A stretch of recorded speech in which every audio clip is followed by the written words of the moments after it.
I did a big charity gig in New York last year for autism. And like most people, my only experience of autism until recently was Dustin Hoffman's brilliant portrayal in Rain Man. But I've just got a new house, and the neighbours were coming round and poking their noses in. We're doing some building work, and we need planning permission, so we're being nice to them for now, and then they can fuck off. Big gate. Fuck off. One couple's got an autistic son, and the mother was talking to me. She said, "Oh, this is Douglas. He's 17. He hasn't got any friends because he never goes out." So creeping, I said, "Well, I'll take him out." She went, "Really?" Yeah, so I went back on the Saturday, and she went, "Oh, he loves the zoo." And the zoo's only about a mile from this new house. So I'm walking down the street with Douglas, and he's like this. He doesn't take his eyes off his mum all the way down. He's like that.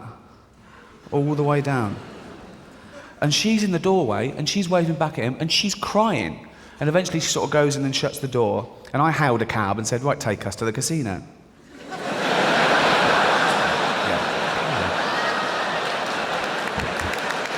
You've got to make it work for you, ain't you? So, not going to be a completely wasted day. Do you know what I mean? So, and I can sign one person in, so I signed him in. He had a little suit on and everything. I think it's going to be brilliant. So I went straight to the blackjack table. That's their best one, I think.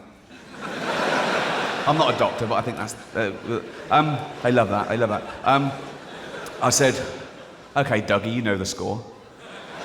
Bet 2 for good and 1 for bad. Do you understand?" He went, "Yeah." I went, "Brilliant." So about a grand down in half hour. I went, "Dougie, do that thing, count the cards, know what good cards come, remember all the cards, do that thing, whatever it is, right? And tell me to bet 2 for good." He went, yeah. Another grand down. I thought, what sort of an autistic... So I was confused. I threw some toothpicks on the carpet. I said, "How many?" He went, "I don't know." I said, "There's 7. I can see there's 7 from here." Waste of... So I took him back home, went to the mother. "There's been a mistake. He walks like Rain Man, but he's got none of that clever shit. We're building a swimming pool, live with it." Do you know what I mean? So they better give us planning permission. If they don't, I'm going to keep the house, but I'm going to rent it out for £1 a week to some crackheads. How do you like them as neighbours?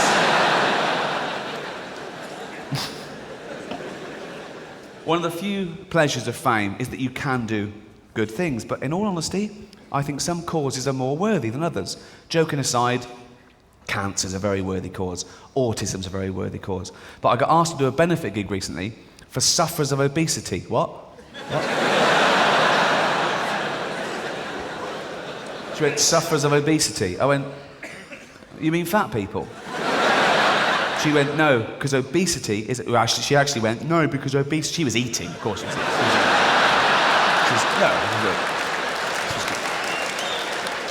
She was peckish between snacks, and no. But she said, "Obesity is a disease." No, it's not, is it? You just like eating, don't you? No, it's not, is it? How is that a disease? "Oh, I'm so fucking ill. Oh, I'm well ill. I'm really ill." I said to her, "What's the disease?" She went, "Everything tastes good." Everything? Yeah, not salads. Salads. Oh, it's not a disease, is it? Leprosy is a disease. Can you imagine Jesus in the temple? People come up to him in bandages going, "Jesus, my face is falling off. Can't stop now, as a fat bird in a third pie." They eat too much. That's what does it. Simple science. But they complain, don't they, fat people? They complain about the situation. They go, "No. I'm getting fat. No. Aeroplane seats. They're not big enough for someone like me." No, they're not. Because if they were, we'd only get 12 fucking people on the plane. Unbelievable. It's not fair. It is fair. That's what happens. And if we're talking about fairness in aeroplanes, why is it I get the same luggage allowance as a bloke who's 40 stone? Why is that allowed?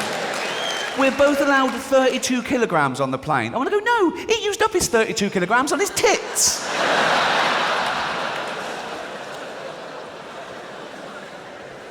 It's not a disease. I saw a documentary about a woman who was 28 stone, right? Because she ate 10 pie and chips a day. That'll do it. 10 separate meals of pie and chips. That's all she ate. 10 separate trips to the chip shop. In a cab. Didn't even walk that. Wasted calories. So they wired her jaw together. So she liquidized 10 pie and chips a day. Now she's on pie smoothies. Now she's not even chewing. That used up 5 calories. Do you know what I mean? So she gets fatter. They take her to hospital to have that operation where they staple your stomach together. And she's sitting in hospital looking all depressed. Well, you can't eat for an hour before an operation, can you? And she went, "It's a really dangerous procedure, but it's the only option left."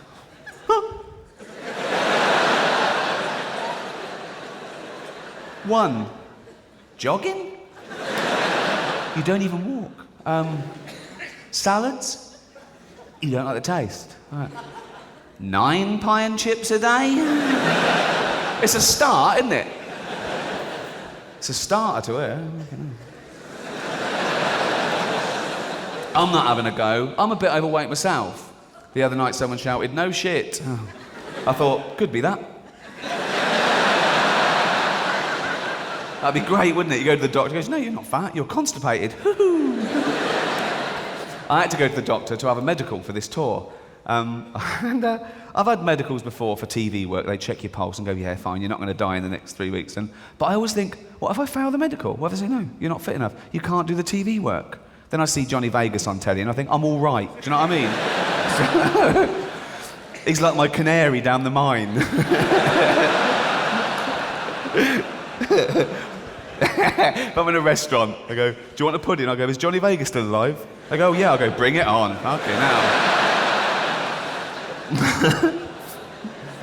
So I went along to Harley Street and the doctor said, "It's a bit more thorough than usual. It's a big tour. So we need a urine sample." I went, "Fine, yeah." So he gave me the little thing in the bag to put it in. I did that, came back to him, good as gold. He went, "Oh, can you strip down to your boxer shorts?" I thought, this is thorough, I've not had to do that before. But I stripped down to my boxer shorts. Oh, for fuck. The one day I wear white boxer shorts. Big wet patch from the wee. Oh, why didn't he warn me? Why didn't he say, "Be careful, I'll be checking your pants in a minute"? And there's nothing I could do. I just stood there and